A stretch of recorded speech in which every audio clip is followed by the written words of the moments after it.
Hey everybody, and welcome to a Cricut craft tutorial.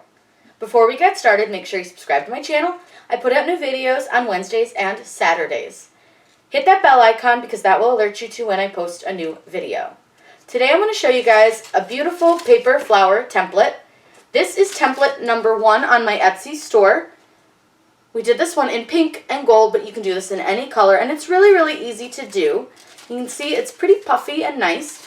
And it looks really pretty on your wall, on all sorts of decorations. So let's go over to Design Space and I'll show you guys how to load your SVG. When you're in Design Space, you'll want to upload the SVG for the flower template. So I'm going to show you guys how to do that. So we're going to click on Upload. We're going to upload an image and we're going to browse for the image that we're looking for. Now this one is in my Etsy folder and we're going to do the flower template number 1. So what we're going to look for is the SVG version of that. Now you will have to unzip it from your folder first, which I show you in a couple other videos, but I've already done that. So we'll look for the one that yours could be slightly different, but most of them are going to show as an HTML document. Some of them will show as Inkscape depending on your computer, but we're going to use the Chrome document, and it brings up our 3 petals, our center, and then our base. So let's click on Save. And then all we have to do is just insert our image into the Design Space. And what we're going to do here is actually make it larger because I want slightly larger flowers. And if you're going to resize, make sure that you resize all the pieces at the same time. Don't just resize one thing. They are all set to the same size so that as you resize them, you will be able to easily cut them in their different, in the right size so you're not going to have awkward sizes. I'm going to go ahead and ungroup this because what we're going to need to do is we actually need 7 of these petals, and I just want to see how large our largest petal is, so it's about 3 inches, so that should be fine. So you need 7 of these 3 petals, and then you only need 1 of each of these. So one way that I do this is I will select all of these, and I actually will quickly attach them just so that they all change to be the same color. I have them set as different colors for just ease of use and so that you guys can see them easier. But I attach them and make them all one color, and then I just duplicate them 6 times so that we have 7. So we have 4, 5, maybe 5, there it goes, 6, and 7.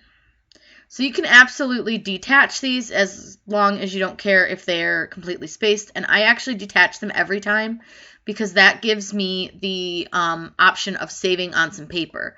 So you can select the whole thing. And I don't know if it'll work. Sometimes it does, sometimes it doesn't. It'll let me detach everything, but it's not going to do that. So you may need to select each of your groups, but you can just go to your layers tab over here, and where the word attach is, just click on that and click the word detach down here at the bottom. There's probably a million easier ways to do this, but this is just kind of how I do it, and then I just sort of double check and make sure everything is detached, and I did miss one, so we'll go ahead and detach that one. So you just want to make sure that all of your templates, your pieces are detached. It's just going to save you on paper. So you'll want to also make sure that your base is the same color as your flower petals because you don't want a different color base. And then this can be any color, but you do want it a different color than your flowers. So we're going to click on Make It, and it'll show you all of your different sheets. But I'm going to cut this on 8.5 by 11 paper. So we need to make sure that we tell the material size on here. So you're just going to tell it that you have 8.5 by 11 paper. And then it'll tell you that it's only going to take up 2 sheets to cut this, which is really good.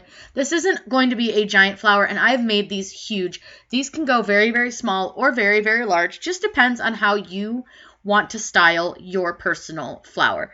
Our center is actually going to be gold, and then the outside of ours is going to be a light pinkish color. So we're going to go ahead and get that cut out, which you guys have seen cardstock cut like 1,000 times. So I'm just going to click continue, and I'll show you how we're going to set this. So we're cutting our gold paper first, and this is actually a gold foil paper. So you'll just want to do some test cuts on this. Mine tends to cut fine on the 60-pound cardstock.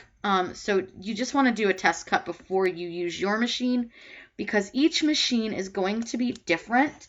So I do always recommend a test cut, but mine does fine on the regular cardstock 60 pound. But again, just do a test cut. You can just do something small like a circle or a star or whatever. And this is a pretty small piece, so you could really just test it with what you're cutting to begin with. So let me get this all cut out for you, and I'm so excited to show you guys how to assemble. So before we start folding, I always separate them out into sizes just to make sure that I have enough of each color. So we take our bone folder, and you can use something as simple as the butt end of a butter knife. If you don't have a bone folder, you can use a hot melt glue stick, but a bone folder is pretty cheap. I will link one below there. I think I spent like $3 or $4 on this. So for this style flower, you're going to curl each side of the flower, and you want to curl them in. So you want to curl them in the same direction. Now you could curl more than one flower at a time, but for this purpose, I'm just going to do one at a time. And you can see how curled this is. So it's not a ton of curl, it's just enough to make it look more natural. So what I'll do is I will curl each color or each size one at a time and lay them all together. That way they don't get mixed up, so that when I go to assemble, I'm not having to try to guess at what size they are. It's just a little helpful tip from me to you, that not to mix up your sizes, because some of them, especially if you get into some of the newer, like the other styles that we have that have a few more petals, that are a little bit closer together in size, it's harder to tell them apart, especially once you have curled them. So I'm going to go ahead and finish curling these guys all off screen so that you don't have to sit here and watch. But just one more time, you just curl it in, and I just use my thumb to sort of hold the flower down, and then you just, and sometimes I'll use my fingers to press it together a little bit more if I don't like the curl. And remember, they don't have to be uniform. You want them to look really natural. That way they look more like an actual flower, and you don't need them to be all one exact, look. No flower in nature all look the same, so you just want to make sure that you're doing them, some justice so that they look like, real flowers. So let me finish curling all these, and then we can start to assemble them on our base. I've curled all of our petals, so we're going to start with the largest petal first. And you're going to want to make sure that your curl part, so this part is up. So you're going to lay it with the flat part down. So what you're going to do is take just a little bit, not a ton, just a tiny dab of hot melt glue, and you're going to glue it to your center. Usually I do about a 1/4 inch in from the edge, and you want to make sure that you do each one at about the same distance. If they're not perfect, it's totally fine. Again, it's going to be a flower, so it doesn't have to be perfect. Now, I do have a piece of white paper down. I do that just because sometimes the glue will seep out a little bit, and I don't want it to get on my table because I've done that a couple times. So you just want to try to make sure that they are overlapping just a little bit, not a ton. And you just go around. And I'm sorry if I keep bumping you guys. I'm trying to put my hot melt glue gun down, and it's right next to the camera to keep it out of the way, and yet I keep bumping the little tripod foot. So you can see how quickly this goes. It's really pretty easy, and once you do this a few times, you'll see how just simply fast this will go. These are really, really pretty for weddings and baby showers, and everybody looks at them and go, oh my gosh, they're so time consuming. But honestly, the really time consuming part is the bone folding part, where you're kind of curling the flowers. That seems to be the part, in my opinion, that takes the most amount of time. So here's your first layer. Oops, and I got a little glue stuck to me. So there's your first layer, and you can see it's curled up. So now we'll take the middle size, so the second to smallest, and you're going to do the same thing, where you're going to take a little bit of glue, and for this one you want to put them just a little bit inside, and you want to even them with the center, like between each of your flowers or your petals. So you see how this one is in between those two petals. I put it in just about, maybe I would say even like 1/8 of an inch. It's not very far in. And you just do the same thing, where you just take a little bit of glue, try to make sure everybody is in between the other petals, and you're just going to go the whole way around your flower just like that. And again, you want to try to make sure that they're all about the same amount in to the middle as the other ones, or it's going to look off-centered. But again, it's a flower. You really can't mess these up. They're supposed to look kind of not 100% perfect because they are supposed to look like a natural flower. So we've got 2 more of these ones. And again, you can see how quickly this goes once you really get moving. I've already got the middle section of petals done. I mean, look at how fast that was.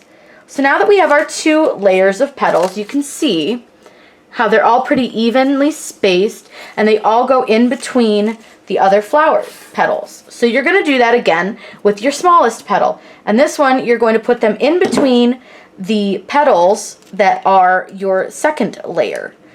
So you're going to kind of even them out. And these ones are a little bit more difficult to get, and I just try to make sure that they're all spaced pretty evenly tip to tip. Because once you're into the center portion and you've got a very small space to work with, you're going to overlap the smaller petals a lot more than you did with your larger petals.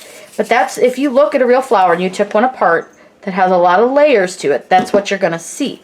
So you just want to make sure that you're putting them in between the flower petals from your second layer. And that way it's going to look nice and full and natural. And again, I just try to make sure that they're about even from tip to tip. And we've got 2 more to go, and then we can set the center and it's all done. These are so much fun. They're really, really easy. And like I said, once you do them once or twice, they are like old hat and you don't even have to really think too much about where you're placing as long as you kind of keep an eye on it. So there's that. And then we're doing this pretty gold center, which I think is going to stand out really nicely. So this, again, the teeniest, tiniest dab of glue will do ya. You just want to center it best you can with your flower. Try to cover up that little hole in the middle. And your flower is done. Guys, this project is so easy. I love how they come out. They're so pretty. And you can do these in tons of colors. You can mix colors. This one always looks like a water lily to me when I make it in pink. So I always think of a water lily when I do this one. But this is flower template number 1. If you guys are looking for it on my Etsy store, it will be linked below. If you guys have any questions, please let me know in the comments down below. I'm always happy to answer those for you. Make sure you subscribe to my channel. I put out new videos all the time. Hit that bell icon because that will alert you to when I post a new video. I hope you guys have a wonderful day and happy crafting.